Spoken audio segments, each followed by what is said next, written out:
નમસ્કાર, આપ જોઈ રહ્યા છો નેશન પ્લસ ન્યૂઝ. હું છું આપની સાથે હેતલ ભગત. પોલીસની સતર્કતાથી સાબરકાંઠામાં લાખો કરોડના ગાંજાનો વાવેતરનો પર્દાફાશ થયો છે. જિલ્લાની એસઓજી પોલીસે પોશીના તાલુકાના લાઠિયા ગામે સફળતાપૂર્વક રેડ કરીને ડ્રગ્સની હેરાફેરીના આ મોટા ષડયંત્રને નિષ્ફળ બનાવ્યું છે. એસઓજીને બાતમી મળી હતી કે નાની સોનગઢ ફળીમાં રહેતા હામથાભાઈ ધર્માભાઈ ડાભીએ પોતાના ઘરની આગળની જમીનમાં ગેરકાયદેસર ગાંજાનું વાવેતર કર્યું છે.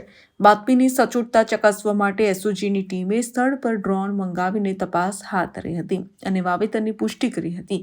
પોલીસે સ્થળ પરથી કુલ 558 ગાંજાના છોડ જપ્ત કર્યા છે, જેનું વજન 226 કિલોગ્રામ છે. પોલીસે આરોપી હામથાભાઈ ધર્માભાઈ ડાભી વિરુદ્ધ ગુનો દાખલ કરીને તેની ધરપકડ કરી છે. હાલમાં આ રેકેટના મૂળ સુધી પહોંચવા માટે પોલીસે ઊંડી તપાસ શરૂ કરી છે.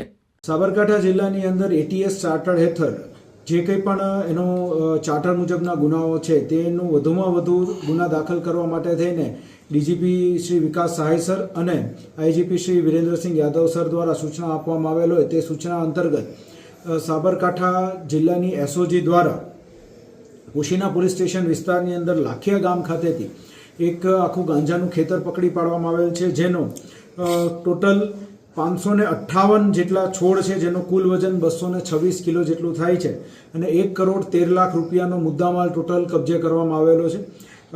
આ જે આખે ગાંજાનું ખેતરનું જેણે વાવેતર કરેલું હતું તે હામથાભાઈ ધર્માભાઈ ડાભી છે, જે આ લાખિયા ગામના રહેવાસી છે અને તેના દ્વારા આ ગાંજાના છોડ જે છે એને પછી સૂકવીને આગળ પ્રોસેસ કરી અન્ય લોકોને વેચવાનું આખું આ ગુનાહિત એક આખું કૌભાંડ કરવામાં આવેલું છે.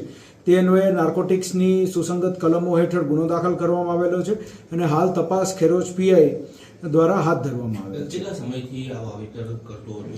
અત્યાર સુધીના ઇન્ટ્રોગેશનમાં છેલ્લા 1 વર્ષથી એણે આ વાવેતર કરેલું એવું એણે આપણને કહેલું છે, પરંતુ આ બાબતે વધુ સઘન પૂછપરછ આજુબાજુના ગામોમાં પણ શરૂ છે અને ભૂતકાળમાં પણ ક્યારે એણે આ પ્રકારનું વાવેતર કરેલું છે કે કેમ, અને જો કરેલું હોય તો કોણ એટલે વેચતો તો એ બાબતની તપાસ હાથ ધરવામાં આવી છે. અત્યાર સુધી તો એણે નથી કરી, પરંતુ આગળ તપાસમાં એક ક્લેરિટી આવી જશે. Jitendra Solanki, Nation Plus News, Sabarkantha.